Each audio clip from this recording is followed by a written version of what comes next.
और नया भारत तब बनेगा जब दलितों को उचित सम्मान देने का काम भारत और बिहार की सरकार करेगी। पूरे देश में एससी और एसटी वर्ग के लोगों के लिए पूरा चिंता करने का काम किया। लोग कहते थे हम सेकुलर हैं, लेकिन याद कीजिए साथियों, इस देश का भारत का अंग कश्मीर था, जहां कोई आरक्षण नहीं था। मोदी जी आए तो वहां भी आरक्षण देने का काम मोदी की सरकार ने किया है। मंत्री श्री सम्राट चौधरी जी क्योंकि आए और सभा को अपना मार्गदर्शन दें। सम्राट चौधरी जिंदाबाद, सम्राट चौधरी जिंदाबाद।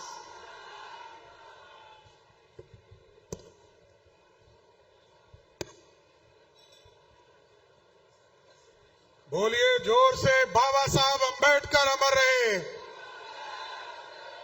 बाबा साहब अमर रहे, भारत माता की जय जय श्री राम। बोलिए सियावर रामचंद्र की। आज दलित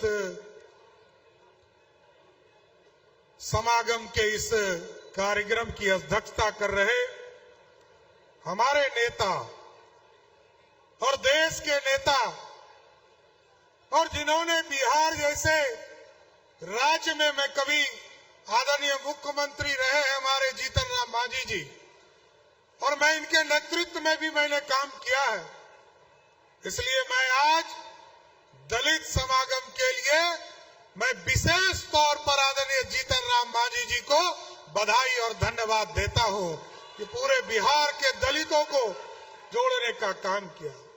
हमारे भाई मित्र साथी और जिन्होंने पूरे बिहार के तमाम दलित समाज को जोड़ने का काम किया, आदरणीय संतोष मांझी जी को भी मैं विशेष तौर पर बधाई देना चाहता हूं। इस मंच पर उपस्थित हमारे साथी डॉक्टर अनिल कुमार सिंह जी जो माननीय विधायक हैं और जो हिंदुस्तानी अवाम मोर्चा के प्रदेश के अध्यक्ष हैं, माननीय विधायक ज्योति मांझी जी, माननीय विधायक प्रफुल्ल कुमार मांझी जी, माननीय विधायक श्रीमती प्रफुल्ल मांझी जी, दीपा मांझी जी, और इस मंच पर उपस्थित संचालन कर रहे हमारे छोटे भाई आदरणीय श्याम सुंदर रमन जी, सरन जी, और कई साथी यहाँ इस मंच पर उपस्थित है साथियों। और इस मंच के सामने उपस्थित दलित समाज से आए हुए इस पूरे गांधी मैदान को भरने वाले तमाम भाइयों, नौजवान साथियों, बुजुर्गों, माता एवं बहनों, आज साथियों देश विकसित हो रहा है। देश के यशस्वी प्रधानमंत्री नरेंद्र मोदी जी के नेतृत्व में ये भारत बढ़ रहा है और विकसित भारत बनाना है साथियों। 2047 में ये नया भारत बनाना है और नया भारत तब बनेगा जब दलितों को उचित सम्मान देने का काम भारत और बिहार की सरकार करेगी। इसमें कहीं में दो मत नहीं है। आज देश के यशस्वी प्रधानमंत्री जी जब से इस देश के प्रधानमंत्री हुए, याद कीजिए बाबा साहब अंबेडकर का जो सपना था, चाहे वो जो कर्म भूमि रहा बॉम्बे, जहां बाबा साहब अंबेडकर के लिए पूरा स्मारक बनाने का काम किया गया, दीक्षा भूमि जो नागपुर में है उसको स्थापित करने का काम किया गया। पूरे देश में एससी और एसटी वर्ग के लोगों के लिए पूरा चिंता करने का काम किया। लोग कहते थे हम सेकुलर हैं, लेकिन याद कीजिए साथियों, इस देश का भारत का अंग कश्मीर था, जहां कोई आरक्षण नहीं था। मोदी जी आए तो वहां भी आरक्षण देने का काम मोदी की सरकार ने किया है साथियों। और आज यहां पर तो आप देखे हैं 2005 के पहले कोई आरक्षण नहीं था।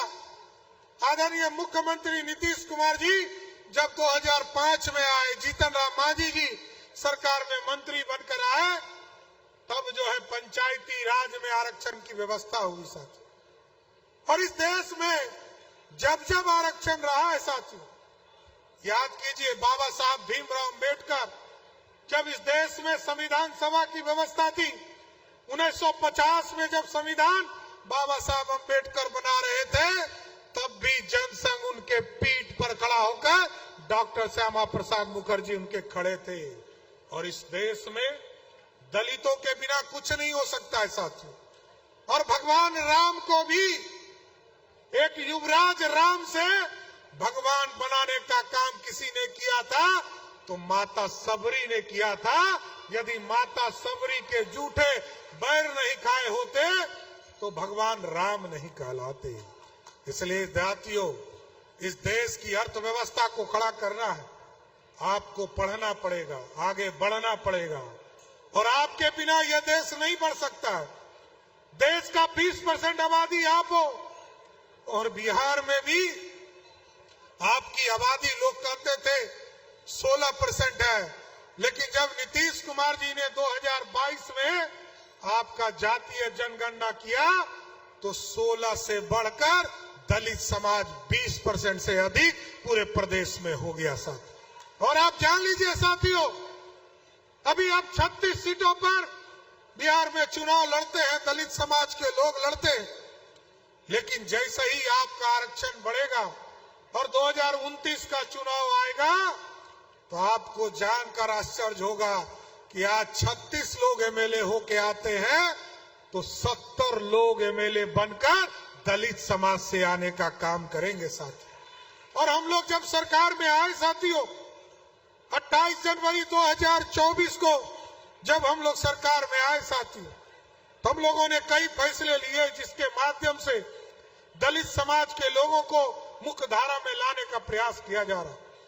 अभी हमारी बहनें, हमारी जो दलित समाज की बहनें थी, उनके लिए जिला में कोई स्तर पर कोई व्यवस्था नहीं था कि हॉस्टल में रहकर पढ़ सके। तो आदरणीय नीतीश कुमार जी के नेतृत्व में हम लोगों ने फैसला लिया, सावित्री बाई फूले के नाम पर सभी 3800 जिले में एक छात्रावास बनाने का काम नीतीश कुमार की सरकार करेगी साथियों। और जिसमें सिर्फ दलित बहनें हमारी पढ़ाई कर पाएंगी। इसके साथ साथ कई योजना चल रही। अभी आदरणीय मुख्यमंत्री जी से हम लोगों ने आग्रह किया, सोमवार को बजट आने वाला है साथियों, और हम लोगों ने आग्रह किया है कि दलित समाज के बच्चे जो पढ़ने के लिए जाते हैं उनको बहुत कम पैसा मिलता है।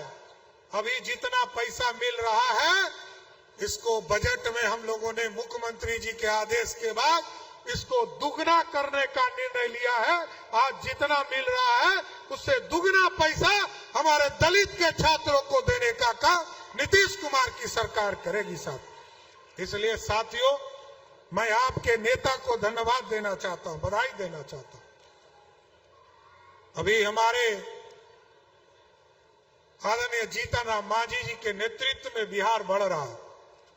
ये लगातार नेता के तौर पर जितने मुद्दों को उठाने का काम किया है वो आगे बढ़ रहा है।